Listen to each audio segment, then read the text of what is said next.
بسم الله الرحمن الرحيم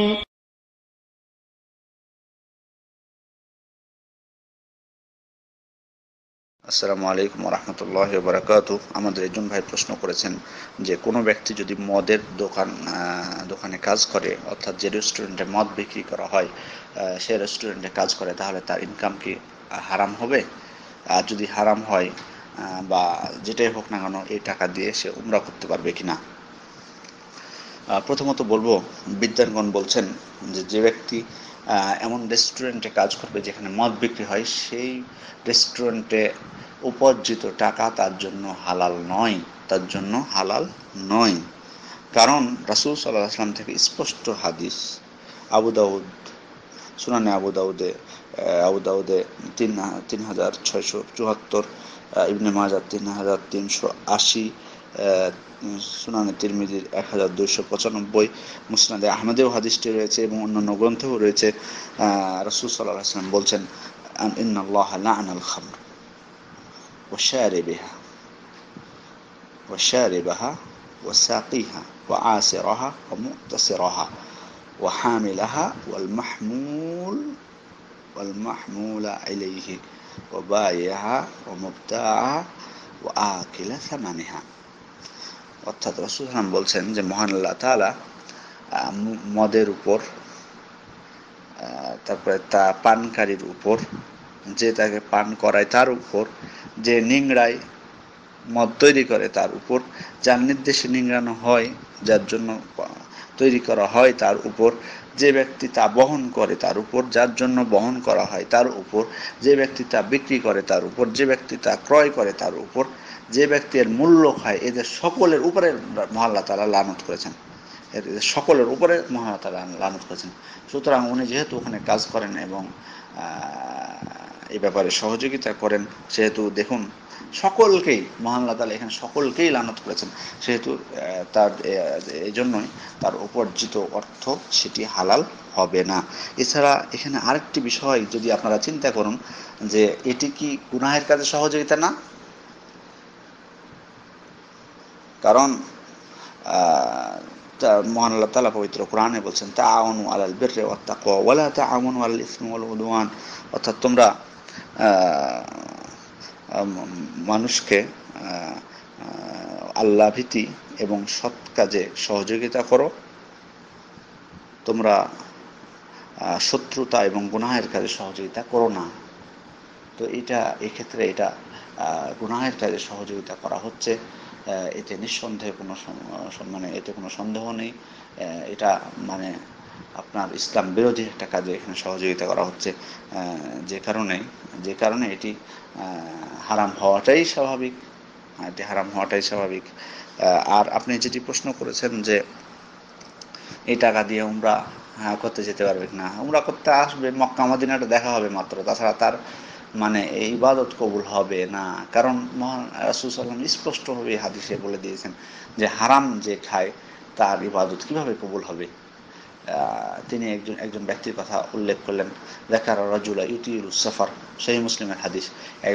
একজন ব্যক্তির কথা উল্লেখ করলেন যে লম্বা সফর করেছে, আশআসা আকবার, তার মুখ ধুলায় ধূসরিত হয়ে গেছে, তার চুলগুলো এলোমেলো হয়ে গেছে। এমুদ্দু ইয়াদাইহি ইলাস সামা ইয়া রাব্বি ইয়া রাব্বি, সে ব্যক্তি আকাশের দিকে দুই হাত তুলে প্রার্থনা করছে, হে আল্লাহ হে আল্লাহ। ওয়া মা'কালুহু হারাম মাতা'মুহু হারাম, তার যে জিনিসটা খায় সেটা হারাম খায়। ও মাশরাবু হারাম, আর যে জিনিসটা পান করে সেটা হারাম পান করে। ওয়া মালবাসু হারাম, আর যেটা পরিধান করে সেটা হারাম পরিধান করে। ফা আন্না ইউস্তাজাবু লিযালিক, তাহলে তার দোয়া কিভাবে কবুল করা হবে? সুতরাং দোয়া হচ্ছে একটি ইবাদত, দোয়া হচ্ছে কিন্তু একটি ইবাদত, যেটা আমরা এর আগেও বিস্তারিতভাবে বলেছি। ওয়াকালা রাব্বুকুম উদউনি আস্তাজিব লাকুম, তোমাদের প্রভু বলছেন আমাকে তোমরা ডাকো, আমি তোমাদের ডাকে সাড়া দিব। যারা অহংকার বশত আমার ইবাদত থেকে মুখ ফিরে নিল, তারা জ্বলন্ত অগ্নিতে প্রবেশ করবে। তাহলে এখানে লক্ষ্য করুন যে দোয়াকে ইবাদত হিসেবে এখানে আখ্যায়িত করা হয়েছে। সুতরাং দোয়া একটি ইবাদত। তো হারাম খাওয়ার কারণে, হারাম পড়ার কারণে, হারাম অর্থের কারণে যদি কারো দোয়া কবুল না হয়, তাহলে আপনার একই কথা হজ উমরার ক্ষেত্রেও একই কথাই আসবে। সুতরাং মানে তাকে প্রথমত আমরা যেটি বলবো যে এই কাজটি ছেড়ে দিতে। হয়তো বলবেন যে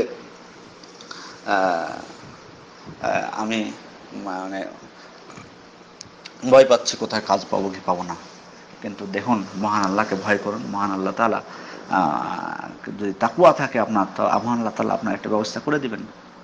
ওমান ইয়াত্তাকিল্লাহ ইয়াজআল লাহু মাখরাজা, মহান আল্লাহ তাআলা স্পষ্টই বলে দিয়েছেন যে আল্লাহ তাআলা একটা পথ বের করে দিবেন। এর থেকে আর কি দিবেন? আপনি যদি মহান আল্লাহ তাকওয়া অবলম্বন করে, আপনার ভিতরে তাকওয়া থাকে, তাহলে মহান আল্লাহ তাআলা আপনার একটা পথ বের করে দিবেন।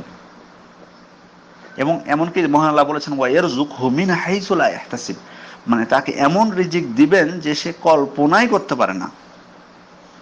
তাহলে আল্লাহর উদ্দেশ্যে এই কাজটা ছেড়ে দেন, আল্লাহ আপনাকে রিজিকের ব্যবস্থা করে দিবেন।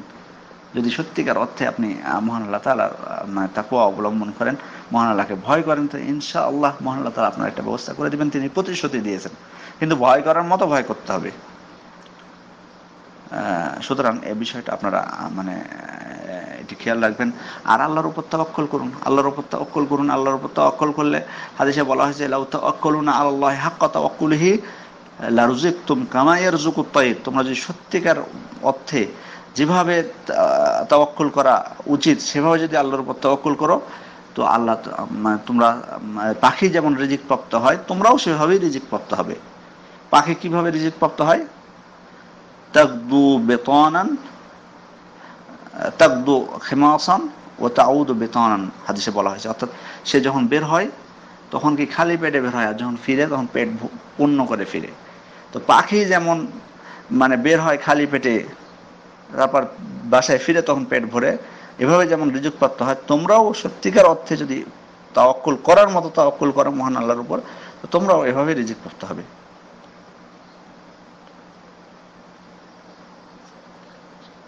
তো আমি মানে সকলকে অনুরোধ করবো সেজন্য, দেখুন মানে যারা হারামের সাথে আমরা লিপ্ত আছি তারা জন্য এই জিনিসটি খেয়াল করি।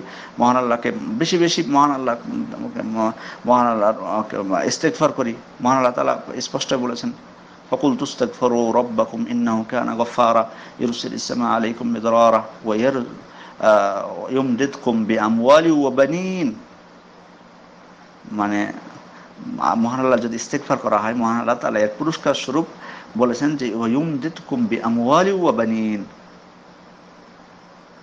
অর্থাৎ তিনি তোমাদেরকে কি করবেন? তিনি তোমাদেরকে সন্তান সন্ততি এবং মাল দ্বারা সমৃদ্ধ করবেন। সম্পদ দ্বারা, সন্তান সন্ততি এবং সম্পদ দ্বারা সমৃদ্ধ করবেন। তাহলে মহান আল্লাহ তাআলা প্রতিশ্রুতি দিয়েছেন। তাহলে আমরা মহান আল্লাহ তাআলার তাকওয়া অবলম্বন করি, তাকে ভয় করি, তার উপর তাওয়াক্কুল করি, বেশি বেশি ইস্তিগফার করি, তাহলে ইনশাআল্লাহ তিনি আমাদের রিজিকের ব্যাপারে কোনো রূপ মানে সংকীর্ণ, আমাদের রিজিককে সংকীর্ণ করবেন না। তিনি আমাদেরকে পর্যাপ্ত পরিমাণ রিজিক দিবেন ইনশাআল্লাহ। সুতরাং আল্লাহর উদ্দেশ্যে ছেড়ে দেন। আর আপনি যেটা খরচ করেছেন এর আগে টাকা থেকে, সে খরচ করার আপনার ইনশাআল্লাহ ওটি আপনার কোনো কিছুই হবে না। আপনি যদি খরচ করেছেন কোনো সমস্যা নেই, কারণ মহান আল্লাহ তাআলা পবিত্র কোরআনে বলছেন ফামান জাআহু মাউইযাতুম মির রাব্বিহি ফান্তাহা ফালাহু মা সালাফা, অর্থাৎ যার নিকট তার প্রভুর পক্ষ থেকে উপদেশ এসেছে তারপরে সে সেটা ছেড়ে দিয়েছে, তাহলে পূর্বে যা হয়েছে তারই। তার মানে আপনি পূর্বে যেটা খরচ করেছেন তার কোনো কিছু বদলা আপনাকে দেওয়া লাগবে না। যেটা খরচ করেছেন কোনো সমস্যা নেই। কিন্তু এখন যেটা আছে সেই ব্যাপারে সেটি কি করবেন? সেটি আপনি যেহেতু এটি হালাল অর্থ নয়, সেহেতু এটি নেকির আশা ছাড়াই সেটি থেকে মুক্ত হওয়ার জন্য আপনি এটি কোনো জনকল্যাণমূলক কোনো খাতে দান করে দিবেন। তবে আপনার যেটুকু প্রয়োজন লাগবে, কারণ আপনি যদি সম্পূর্ণ এখন দিয়ে দেন আপনি তো নিঃস্ব হয়ে যাবেন। সেজন্য বিদ্যানগণ বলছেন যে তার যেটুক প্রয়োজন বর্তমানে, মানে যেটুক মানে চাকরি স্বাভাবিকভাবে ছেড়ে দিলে যেটুকু আপনার তো স্বাভাবিক, আপনার তো অন্য পেশা ধরতে ধরতে আপনার প্রয়োজন হতে পারে অর্থের, সেহেতু ওইটুকু আপনি নিতে পারবেন, বাদ বাকিটা আপনি আল্লাহর মানে যে কোনো জনকল্যাণমূলক খাতে নেকির আশা ছাড়াই দান মানে ব্যয় করে দিবেন, নেকির আশা ছাড়াই ব্যয় করে দিবেন। আর যেটা পূর্বে খেয়েছেন সেটা তো আপনারই কোনো সমস্যা নেই, এটা বললাম। আর বর্তমানে যেটা আছে সেটা শুধুমাত্র আপনার প্রয়োজনের টুকু নিয়ে বাদ বাকি সে থেকে মুক্ত হয়ে যাবেন। আসসালামু আলাইকুম ওয়া রাহমাতুল্লাহি ওয়া বারাকাতুহু।